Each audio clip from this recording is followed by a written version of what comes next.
Esprit, es-tu là? Youhou! Esprit? Oh putain, et c'est aussi inexistant que la décence chez nos dirigeants. En même temps, je m'attendais à quoi avec des auditeurs comme ça? Oh, t'étais là toi? Oh bah heureusement, parce que toi, t'es pas comme les autres, tu es brillant. Heureusement que tu élèves le niveau d'ailleurs. Tu m'as cru? Oh putain, naïve. Oh, je suis presque aussi bon que l'héroïne de ce soir, incarnée par Carty Moriarty, qui a d'ailleurs reçu le Cable Ace Award de la meilleure actrice dans une série dramatique pour ce rôle. Tu as aussi pu la voir dans Raging Bulls, où elle est Vicky LaMotta, ou encore dans le rôle de la maman de Sylvester, dans le très chouette Un flic à la maternelle. Elle incarne ici une fausse médium à mi-chemin entre Whoopi Goldberg dans Ghost et Madame Leota dans le Phantom Manor à Disney. Elle est secondée par un complice malhabile interprété par Ben Cross que tu as pu voir dans The Order aux côtés de JCVD ou encore dans The Mechanic de et avec Dolph Lundgren. Je pense que l'on peut le qualifier d'homme de goût. Bref, ces deux margoulins ont monté une arnaque dans le but de délester un homme de sa fortune. Ce pigeon est incarné quant à lui par John Vernon, qui s'est illustré dans le doublage d'Iron Man pour les séries The Marvel Super Heroes en 1966, mais il fut aussi la voix du Prosecutor dans le culte Metal Hurlant. Et pour les personnes au goût affirmé, il est aussi Curtis Mooney dans le jubilatoire Kyler Clones from Outer Space. Alors que souhaitez-vous nous dire ce soir?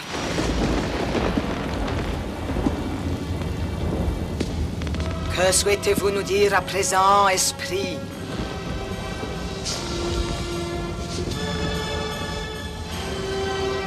Par le petit Jésus en culotte de velours béni, tu n'as qu'une réplique à apprendre. Oui, je sais.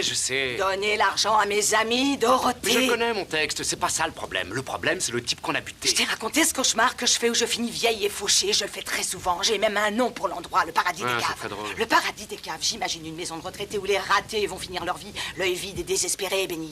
Il n'y a pas de vie au paradis des caves. Et il y a surtout personne à étrier, Allison. C'est pour ça que tu l'aimes pas, cet C'est endroit. pas Pittsburgh. Tu te souviens de Pittsburgh, Benny? La fois où tu m'avais fait faux bon. Tu t'en es mordu les doigts, hein? Il y a eu mort d'homme à Pittsburgh, Benny. Alors écoute-moi bien. Tu veux prendre ta retraite, eh bien c'est l'occasion. Après ce coup, tu iras de ton côté et j'irai du mien. On a fait du bon travail, Benny. On mérite de se séparer plein aux as, non? Après ce qu'on aura su tirer à cette pauvre vieille, pourquoi on devrait se séparer?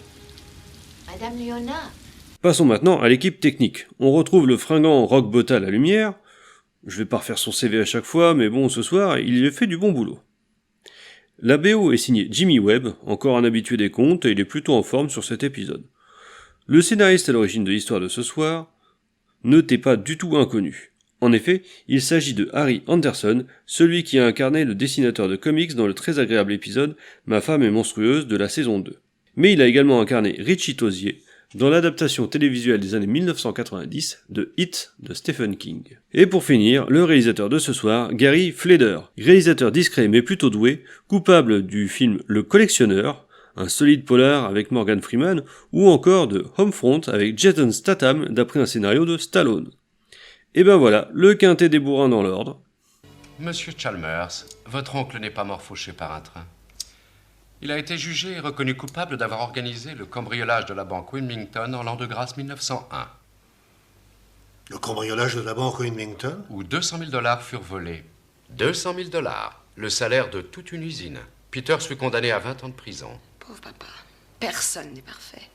Je suppose que votre mère a jugé que pour vous, il valait mieux que votre oncle soit mort. Cela arrive dans les meilleures familles. Enfin, après avoir purgé sa peine, votre oncle commença sa nouvelle vie à Chicago. Très vite, il créa une petite affaire, se maria et il fonda une famille. L'année dernière, votre oncle, le père d'Alice, de Mademoiselle Peters, est décédé. Et à côté de son testament, j'ai eu la surprise de découvrir un second document, un contrat de placement financier établi par lui sous un nom d'emprunt et qui devait être, en cas de décès du titulaire, passé aux héritiers d'Albert Peters, en l'occurrence vous deux. Voici le dernier relevé. Il fait apparaître le montant net actuellement disponible. Allez, la petite note pour ce bon élève. Cast 2, convaincant dans l'ensemble, Cathy Moriarty n'a pas gagné son prix pour rien. VF 3, parfaite, convaincante, très impliquée, rien à redire. Humour 3, c'est assez drôle et les effets gore sont du meilleur goût. Ambiance 3, on nage en plein film noir, on croirait les décors tout droit sortis de Roger Rabbit. Scénario 2, je dois reconnaître un côté assez convenu, mais c'est quand même cool. Réalisation 2, C'est carré et très solide, mais une petite touche d'excentricité aurait été la bienvenue. Bonus 2, bah oui, c'était un super épisode. Total, 17 encore. Je ne m'attendais pas à grand chose, mais j'ai été vite embarqué dans cette histoire bien menée et très rythmée. C'est vraiment un très bon épisode et je vous le conseille. Mais encore une fois, tout cela n'engage que moi et je vous invite à découvrir l'épisode par vous-même. Le lien vers le Cryptcast YouTube sera dans le commentaire et sera dispo en même temps que cet épisode. Sur ce, je vous souhaite une bonne soirée et je vous dis à dans 2 semaines. Ciao.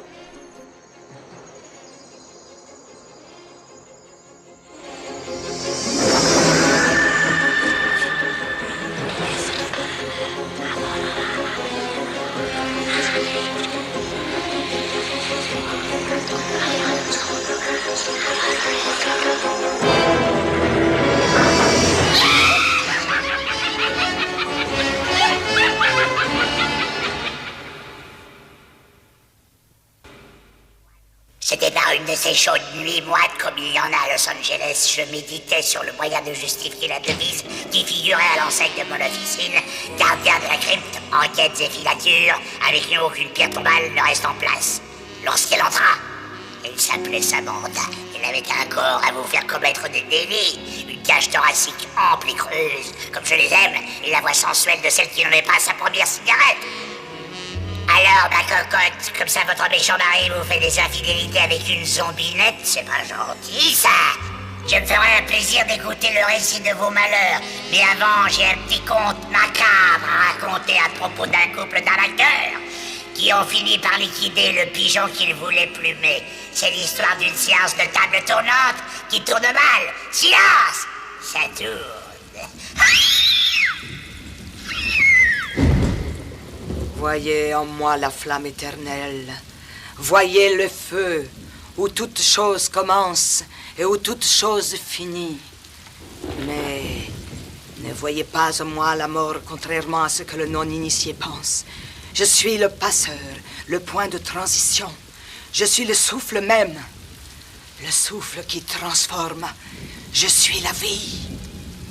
Dans cette flamme, laissez-moi enfin entrevoir votre image, Prescott Chalmers, mon défunt serviteur. Selon la formule léguée par les textes taoïstes sacrés, j'exige qu'enfin apparaisse votre image. Sator arepo tenet opera rotas. Sator arepo tenet opera rotas. Alors, que souhaitez-vous nous dire ce soir?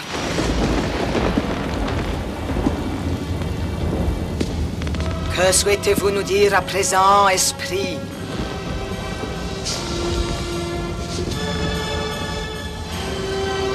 Et par le petit Jésus en culotte de velours béni, tu n'as qu'une réplique à apprendre. Oui, je sais. Donner l'argent à mes amis, Dorothée. Mais je connais mon texte, c'est pas ça le problème. Le problème, c'est le type qu'on a buté. Je t'ai raconté ce cauchemar que je fais où je finis vieille et fauchée. Je le fais très souvent. J'ai même un nom pour l'endroit, le paradis des c'est caves. très drôle. Le paradis des caves. J'imagine une maison de retraités où les ratés vont finir leur vie, l'œil vide et désespéré, béni. Il n'y a pas de vie au paradis des caves. Mais il y a surtout personne à étrier, Allison. C'est pour ça que tu l'aimes pas, cet C'est endroit. pas Pittsburgh. Tu te souviens de Pittsburgh, Benny? La fois où tu m'avais fait faux bon. Tu t'en es mordu les doigts, hein? Il y a eu mort d'homme à Pittsburgh, Benny. Alors écoute-moi bien. Tu veux prendre ta retraite, eh bien c'est l'occasion. Après ce coup, tu iras de ton côté et j'irai du mien. On a fait du bon travail, Benny. On mérite de se séparer plein aux as, non? Après ce qu'on aura soutiré à cette pauvre vieille, pourquoi on devrait se séparer?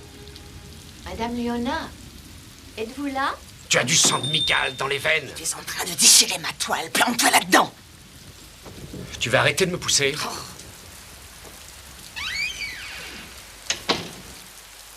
Est-ce que tu vois bien? Oui. Madame Leona? Oui, j'arrive. Ne vous impatientez pas, madame. Je suis à vous. Silence, Benny. Tu vas finir par tout faire rater. Excuse-moi, j'ai glissé. Comment je suis? T'es belle.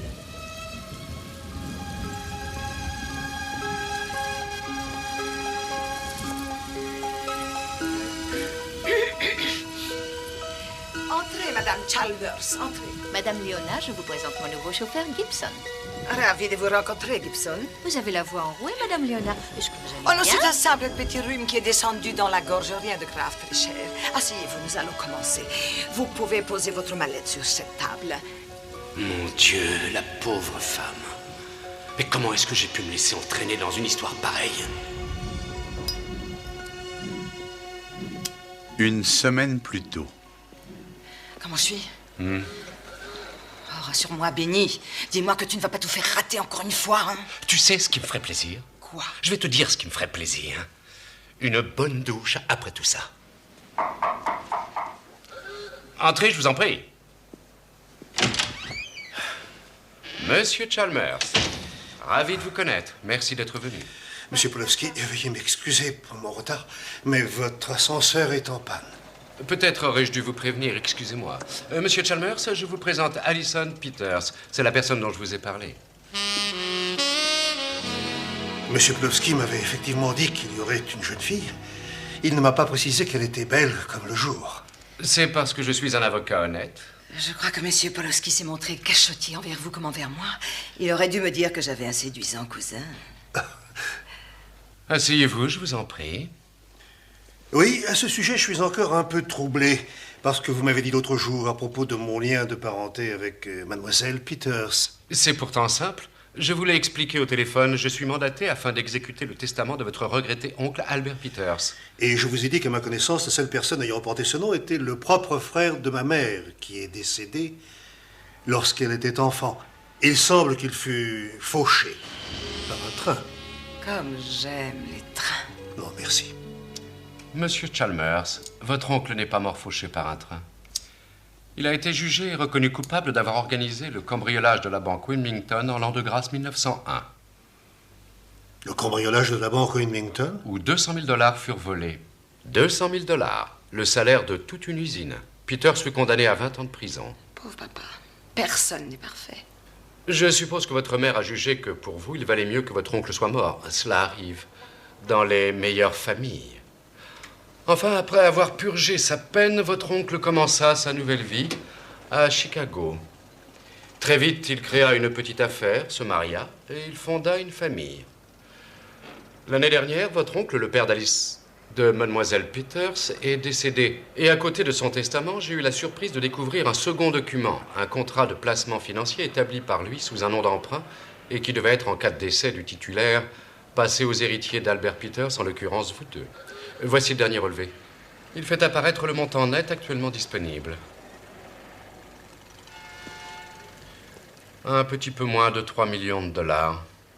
Mes aïeux. C'est le cas de le dire. Cependant, il y a un problème. Comme vous le voyez sur la première feuille, le compte a été ouvert quelques mois avant que Peters n'aille en prison. Et le placement à l'ouverture n'était que de 200 000 $. Le montant du cambriolage? C'est ce que penserait le procureur de la République. Cependant, je vous garantis que tant que nous serons en mesure de maintenir les autorités en dehors de tout ceci, vous pouvez parfaitement disposer de cette fortune, vous et mademoiselle Peters. Tout ce qu'il vous faut, c'est le numéro de compte. Numéro que vous avez. Et qu'accepteriez-vous exactement, Monsieur Polowski, pour votre peine? Rien de plus. L'homologation me laisse 10% sur la vente de ce placement. Albert était un ami. Je ne veux rien de plus. Monsieur Polowski, est-ce que vous pourriez nous laisser seuls? Absolument. Je suis à côté.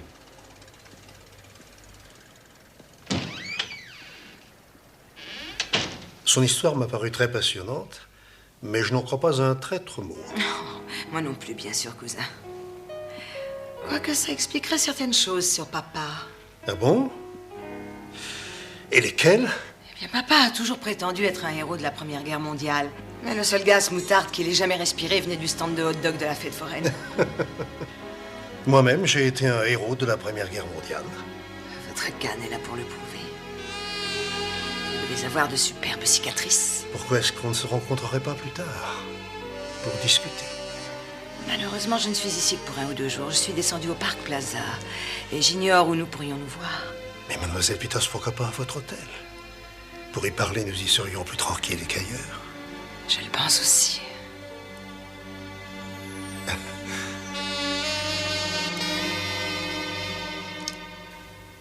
Comment je suis? C'est dément.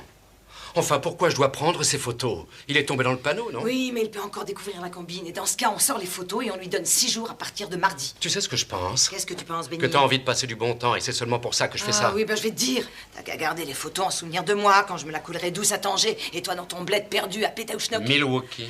Tu me fermes? Le chantage, voilà ce qui nous a fait boire le bouillon à Pittsburgh. Ah, voyons.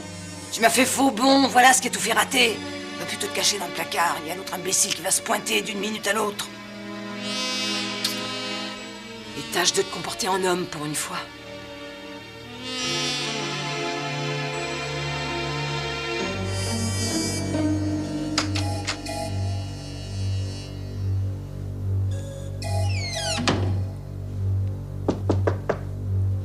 J'arrive.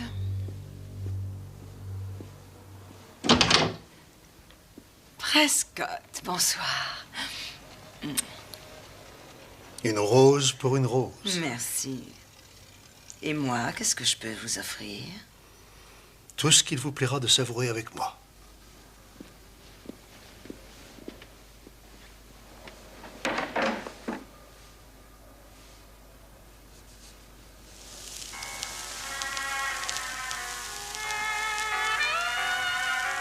Cette chanson me plaît beaucoup. C'est la première fois que je l'entends. C'est l'une de mes préférées, je la passe tout le temps.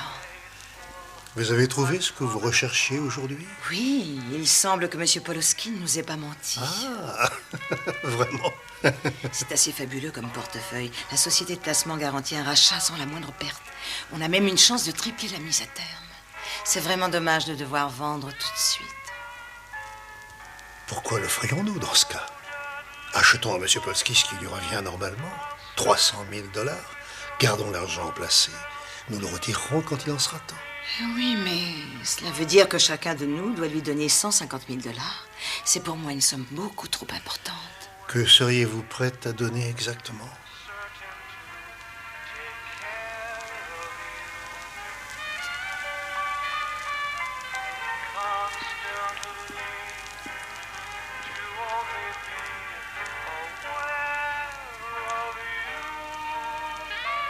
On peut s'embrasser entre cousins.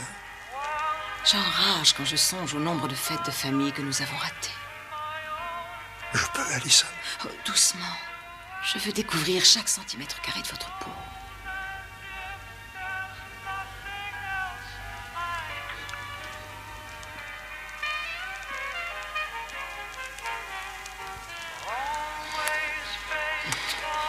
Viens.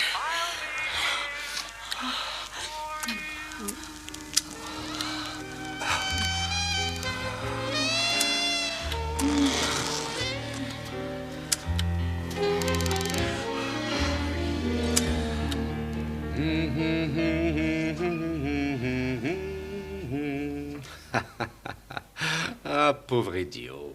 C'est la meilleure chose que nous ayons fait. Bonjour, Monsieur Polowski. Bonjour, mademoiselle Peters. Bonjour. Bonjour, monsieur Chalmers. J'ai préparé les papiers, mais comme je vous l'ai déjà dit au téléphone, à quoi bon racheter les parts que je possède? Financièrement, ce n'est pas une très bonne opération. Nous apprécions votre sollicitude, Monsieur Polowski, mais ma cousine et moi avons déjà pris notre décision.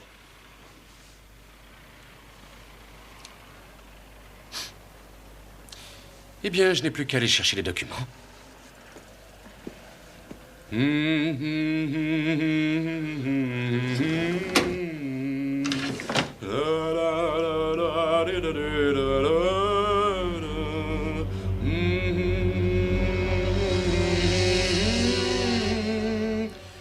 Je suppose que c'est également votre chanson préférée, Monsieur Polowski. J'ai été abusé, trompé par 2 petits arnaqueurs. N'est-ce pas vous faire trop d'honneur, d'ailleurs, que de vous qualifier d'arnaqueur? Non, non, monsieur Chalmers... Gardez ça pour la brigade de répression des Je crois que fraudes. le moment est venu de lui montrer les photos. Quoi? Qu'est-ce que c'est encore que cette histoire? Jetez un coup d'œil là-dessus et régalez-vous. C'est quoi?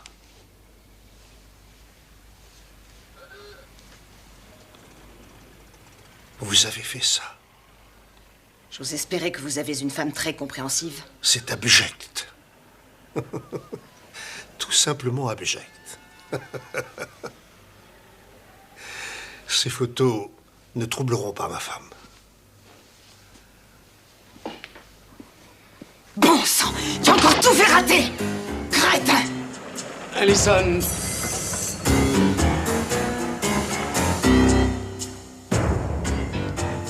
Prescott! Prescott! Vous ne pensez pas qu'il faudrait que nous parlions un peu de tout ça? Prescott! Prescott! Je ne ferais pas ça si j'étais à votre place. Je vous en prie, soyons sérieux, mademoiselle Peters. Vous pouvez faire bien des choses, mais tuer de sang-froid, je doute fort que vous en soyez capable. Allison, arrête!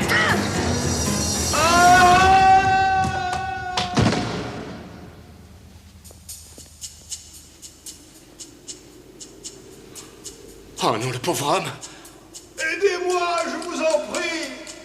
Il est vivant! Surtout tenez bon! Je vais chercher du secours, Prescott! Alors là, sûrement pas. Tout ça, c'est ta faute. On vient de passer à côté de 300 000 $. Je devrais te balancer dans cette cage. Descends tout de suite et va récupérer C'est moi cette que tu petite oses palette. menacer. Il y a un malheureux qui attend là-bas en bas et tu oses pointer tout ça sur moi! Mais est-ce que tu sais que tu commences vraiment à...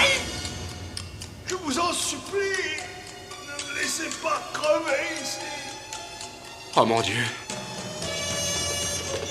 On a failli réussir, Benny. On a vraiment failli réussir pour une fois.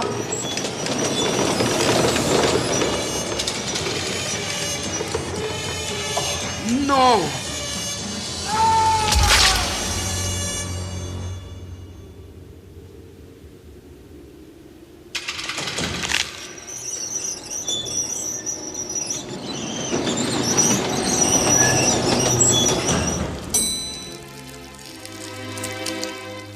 Prochain arrêt, le paradis des caves. J'allais le faire cracher au bassinet. Et cet idiot est tombé dans une cage d'ascenseur. C'est incroyable. Tu as déjà vu quelqu'un se tuer en tombant dans une cage d'ascenseur, toi? Quel sombre imbécile. S'il te plaît, un peu de respect pour les morts. J'en ai un peu, mais très peu. Messieurs les inspecteurs, on n'aurait jamais dû se pointer ici. Au contraire, on leur a apporté nos témoignages de citoyens honnêtes, toujours prêts à aider. Comme ça, on peut partir, on a fait notre devoir. Moi, je m'en vais ce soir, en tout cas. Je vais prendre le car. À dans une prochaine vie. Merci à vous d'être venu, Madame Chalmers. Je sais que c'est un moment difficile pour vous. Merci de votre coopération.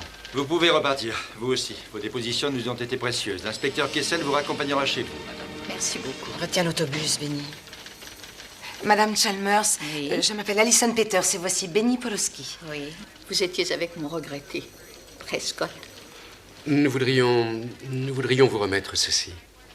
Me remettre quoi?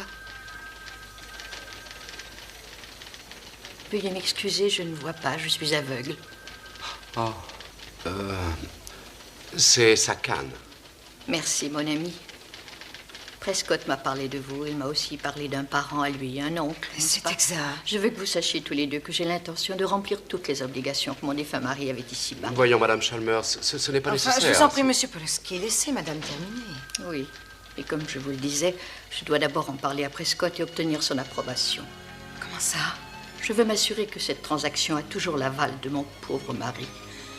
À cet effet, j'ai pris rendez-vous pour demain soir avec ma conseillère spirituelle, Madame Léona.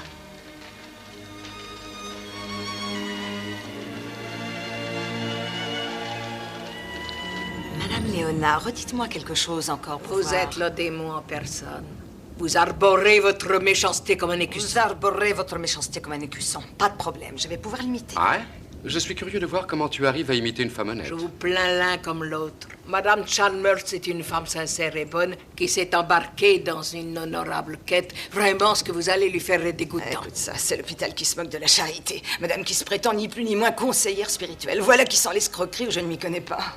Vous ne vous rendez pas compte avec quel pouvoir vous êtes en train de vous amuser. Peut-être bien, mais je me rends compte que vous ne m'amusez plus. Oh, tu n'as vraiment pas de cœur. Bon, arrête, Benny, je ne lui ferai pas de mal. Je veux juste lui clouer le bec. Sator arepo tenet opera rotas. Sator arepo tenet opera rotas. Sator arepo tenet opera rotas. Sator arepo tenet opera rotas. Je commence à sentir une présence parmi nous. avec mon serviteur disparu, Prescott Chalmers. Je veux entrer en contact. Dans ma flamme, je veux qu'apparaisse votre image. Selon la formule léguée par les textes taoïstes sacrés, j'exige que se manifeste enfin votre esprit.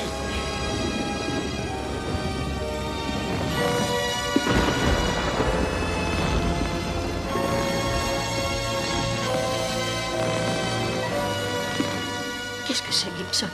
Eh bien, cela ressemble fort à Monsieur Chalmers, madame. Prescott? Mon ami, est-ce vous? Oui, cela ne fait aucun doute, madame. Qu'est-ce que madame Chalmers doit faire à propos de l'argent, monsieur Chalmers? Elle attend vos instructions. Eh bien...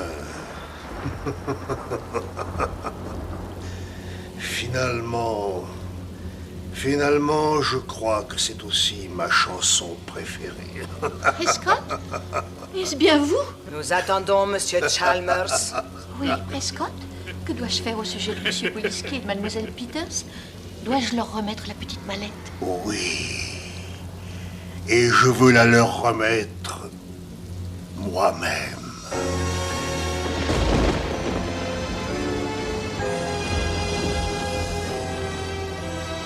Benny? Vous avez encore droit à une réponse. Oh, Benny! Ce pauvre idiot n'a jamais vraiment eu la tête sur les épaules.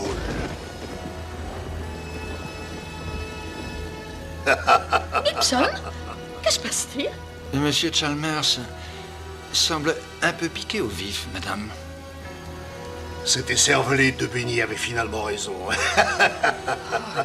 petit Jésus en culotte de velours.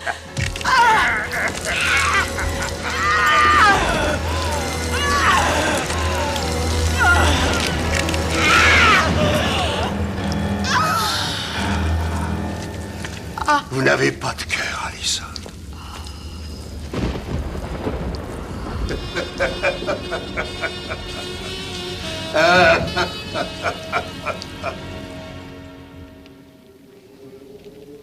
Voilà, peut-être qu'Alison et Benny vont enfin pouvoir s'entendre.